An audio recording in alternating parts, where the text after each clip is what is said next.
j'espère que vous allez bien. Bienvenue dans cette nouvelle vidéo. Point lecture. On commence avec un abandon. Il s'agit de Happy Girl, les Valentines, écrit par Holly Small, publié aux éditions Pocket Jeunesse. Dans cette histoire, on va suivre Hope, qui est fille d'acteur et actrice. De ce fait, a sans arrêt les paparazzis derrière sa porte pour attendre la moindre photo ou le moindre interview. Et elle prend son rôle vraiment très à cœur de fille célèbre, ça lui plaît énormément. Essayer sans arrêt les tenues les plus chics les unes que les autres, les produits de maquillage.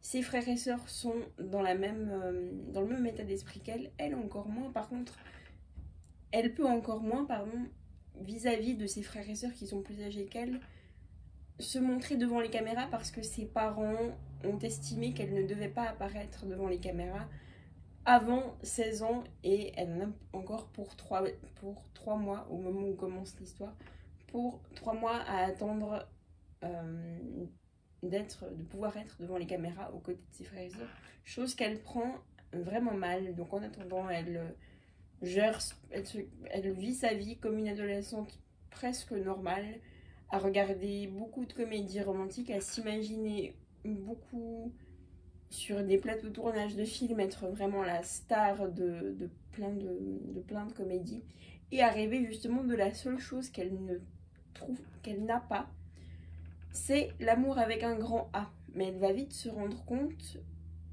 que le monde réel, en dehors des strass et des paillettes, n'est peut-être pas aussi parfait que dans ces livres ou films de comédie romantique. Et va quand même tenter d'aller le rechercher, dans la mesure où, en se disant, vu que je m'appelle Valentine, donc un nom très célèbre, peut-être qu'il en sera différent pour moi. Pourquoi j'ai abandonné cette histoire? Eh bien parce que je la trouvais, sincèrement, je pense, trop mielleuse à mon goût, ou en tout cas un aspect de l'histoire romantique qui ne me convenait pas pour le moment, je pense, et qui me donnait pas envie de m'attacher au personnage, en fait, de savoir la suite. C'est vraiment celui-ci me plaît, après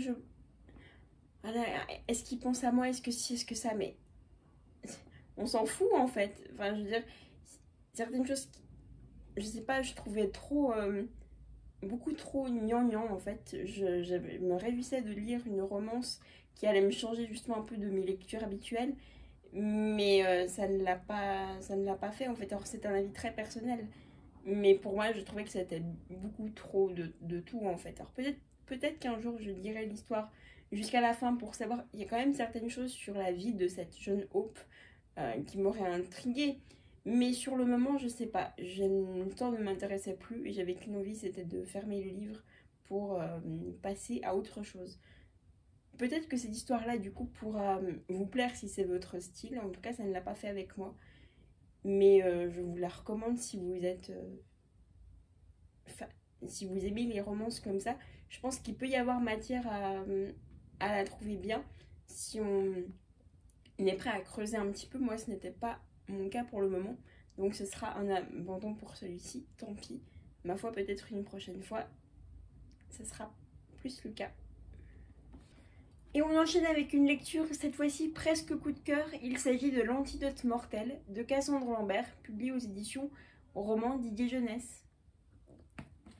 Dans cette histoire, on va suivre la princesse Whisper, tout d'abord, qui est la fille du roi et de la reine. La reine est extrêmement malade, et cela depuis environ la naissance de la princesse. Un mal inconnu de tous la ronge et la rend clouée au lit. Le roi, qui est absolument un homme, selon moi, affreux, décide, pour protéger sa fille, en attendant que les médecins aient trouvé le mot qui malmène autant sa reine bien-aimée, d'enfermer leur fille dans sa chambre, qu'elle ne sorte quasiment jamais, que sauf pour les promenades, et sinon que ses seules compagnies soient ses servantes, le temps de s'occuper d'elle, et justement que ses seules sorties soient réduites à des promenades dans le jardin, toujours hautement surveillées pour ne pas qu'elle s'évanouisse, ou qu'en tout cas sa santé très fragile en prenne le moindre coup. D'un autre côté, on a Jadis, un fils de fermier qui est élevé par sa tante, qui va être envoyé par elle en tant que guérisseur anonyme pour apporter un certain antidote capable de guérir la reine pour qu'ils aient enfin suffisamment de les moyens de vivre et voir leur destin prendre une toute autre tournure. Et le troisième et dernier personnage, on suit Eden qui est dans un orphelinat depuis le décès tragique de ses parents et cherche de tout cœur une solution pour se venger. Ces trois personnages vont donc se trouver liés sans forcément se connaître pour la même raison et vont vivre cette aventure absolument incroyable et périlleuse en même temps. Je peux pas vraiment dire que ce soit une lecture coup de cœur parce que je l'ai pas apprécié autant que je l'aurais voulu. Je sais pas vraiment pourquoi, j'ai pas vraiment d'explication, mais c'était vraiment une très très bonne lecture où je me suis pas ennuyée clairement. Cet aspect vraiment de complot, mais quand même le complot compréhensible à comprendre, vous voyez, ça part pas dans tous les sens de qui a fait quoi, qui a fait ci. Ça restait tout de même très intéressant avec des accents de magie, de pouvoir, enfin c'était vraiment très très bien amené.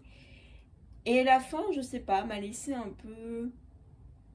peu perplexe de me demander si ça valait la peine que je lise la suite ou pas, parce que pour moi, même si la suite donnerait matière à...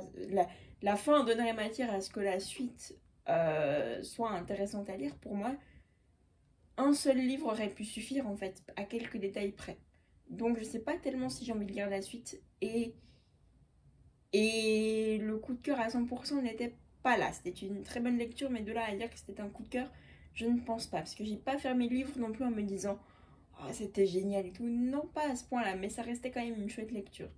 Donc si vous ne l'avez pas encore lu, lisez-le. Et dites-moi après en commentaire, ou bien si vous les avez déjà lus, dites-moi en commentaire si la suite vaut vraiment le coup, ou bien si, comme moi, un seul livre vous aurait suffi.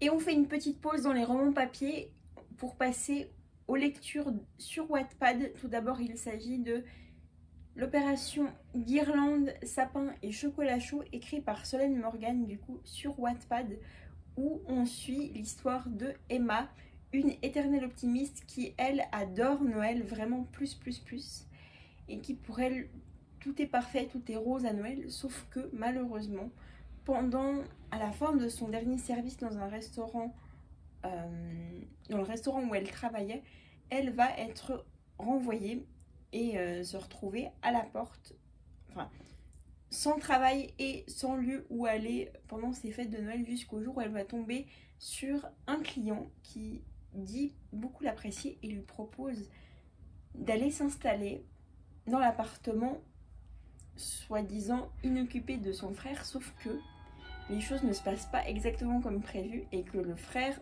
en question a lui aussi eu des vacances écourtées. C'était une histoire que je trouvais vraiment très chouette, j'aurais voulu la continuer, mais malheureusement sur Wattpad il n'y avait que quelques premiers chapitres disponibles, je crois jusqu'au chapitre 6 ou 7, et j'étais tellement prise dans la lecture que tout d'un coup j'étais en train de lire comme ça s'arrête et puis j'étais là, non mais c'est pas possible quoi, ça m'a tellement énervée, c'était un truc de fou, et j'ai essayé de chercher et tout, et apparemment je vais encore aller rechercher tout ça, mais il y a une suite disponible en librairie sous le titre d'une parenthèse pour l'hiver, je crois, si mes souvenirs sont exacts. Je vous mettrai toutes les infos, le plus d'infos possible dans la barre d'infos, mais si jamais je vous invite à aller toujours jeter un petit coup d'œil. Et j'étais vraiment très déçue, donc j'espère pouvoir arriver à trouver la suite pour du coup la terminer à Noël prochain, parce que c'était vraiment une histoire très chouette que j'ai eu beaucoup de plaisir à lire, même aussi courte soit-elle. Et on poursuit toujours avec une lecture sur Wattpad. Il s'agit de Juste Maxime, écrit par Ilana Quentin, je crois. Vous aurez de toute façon le nom de l'autrice et son nom de famille ainsi que l'image du livre juste à côté de moi, où on suit Maxime qui a une vie des plus ennuyantes, barbantes, tout ce que vous voulez, qui n'a qu'une envie, c'est de trouver une solution pour changer tout ça. Et elle va se retrouver par hasard un jour en plein dans le jeu des Sims, où était en train de jouer, à quoi était en train de jouer sa colocataire, et va se retrouver à vivre les aventures du personnage qu'incarnait sa colocataire. Je vous en dis pas beaucoup plus parce que j'aurais peur que ça spoil l'histoire, et en plus il n'y a que 4 chapitres et c'est marqué que l'histoire, donc c'est toujours marqué sur Wattpad à côté du résumé, si c'est une histoire gratuite, payante, si elle est terminée, si elle est en cours. Cette histoire-là, après 4 chapitres, est terminée. Mais c'est... Je suis pas ok avec ça, j'aimerais qu'il y ait une suite, moi, nom de bleu. Ouais, je sais pas, pour moi, ça a été bâclé. Je trouve qu'il y aurait pu... Ou peut-être que c'est moi et mon imagination débordante par rapport à certains trucs, mais je sais pas, il y aurait pu avoir tellement de possibilités à explorer, plus de, je sais pas, d'événements qui se seraient passés dans le jeu, ou des choses comme ça. Non, rien. Donc, ouais, de nouveau très déçue. Ça faisait presque la deuxième lecture d'affilée sur Wattpad sur laquelle je tombais et qui s'arrêtait au bout de 4 chapitres avec vraiment la mention terminée, donc terminé de l'écrire, merci, au revoir. Et je trouvais vraiment ça dommage parce que pour moi ça aurait pu être creusé encore plus, mais encore une fois ce n'est que mon avis. Encore une dernière lecture sur Wattpad avant d'attaquer le clou de cette vidéo qui est un coup de cœur. Mais pour faire durer un peu le suspense, je vous parle encore de cette lecture-ci. Donc sur Wattpad, il s'agit de Ange et Démon, écrit par Emelia15, toujours sur Wattpad, où on suit une protagoniste dont j'ai oublié le prénom, qui perd ses parents et sa sœur à la suite d'un accident de voiture et se réveille avec des visions étranges d'un jeune homme qui se tient à ses côtés, qui l'observe, qui est là pour la protéger en gros, et qui lui transmet qu'elle a des pouvoirs particuliers. Grosso modo, si mes souvenirs sont justes, il me semble que c'est ça l'histoire. J'étais déçue, mais j'étais déçue pourquoi? J'étais déçue parce que j'avais vu sur le moment, au début de la commencée, qu'il y avait 4 chapitres à l'actif de l'histoire, mais que elle était marquée comme en cours, donc pas terminée. Et je viens de voir en allant rechercher le nom du titre et de l'auteur de cette histoire qu'il y avait marqué nouveau sur le trait de lecture du bouquin. Ça veut dire que l'autrice a rajouté, du moins l'autrice ou la personne qui écrit a rajouté des éléments à l'histoire que je me réjouis beaucoup trop de lire, mais du coup je dois attendre d'avoir au moins lu toutes mes lectures prioritaires de bibliothèque que je vous ai montrées dans la vidéo précédente avant de m'attaquer à celle-ci, du coup en la reprenant depuis le début. J'ai tellement hâte et promis, du coup je vous en reparlerai, j'espère cette fois-ci pouvoir au moins vous en parler de manière complète, en ayant pu complètement achever l'histoire la prochaine fois que je la lirai du coup. Et enfin, pour clôturer cette vidéo en beauté, à nouveau avec une lecture papier, le clou du spectacle, mon plus gros pour le moment vrai coup de cœur de 2022, il s'agit de Heartless de Marissa Meyer, l'autrice des Chroniques lunaires, publié chez Pocket Jeunesse. On va être clairement sur une écriture de l'histoire de la Reine de Cœur la Reine de Cœur dans Alice au Pays des Merveilles. On suit Catherine, la protagoniste principale, qui est une énorme férue de pâtisserie, qui crée des pâtisseries vraiment avec presque tout. Son plus grand rêve, c'est de devenir pâtissière en s'associant avec sa servante. Sauf que une personne aristocrate comme elle, donc fille de marquis et marquise, bah, c'est très mal vu d'être femme et justement de s'adonner autant à la pâtisserie plutôt que le tricot et de choisir un époux, bref, d'être une vraie dame du monde au lieu d'avoir la main fourrée dans la farine. À côté de ça, elle va devoir être obligée d'épouser le roi, sauf que son cœur va balancer pour son bouffon, le bouffon du roi. Et va s'en suivre une histoire d'amour interdit, avec tout ce que cela implique, et avec son projet de pâtisserie au milieu.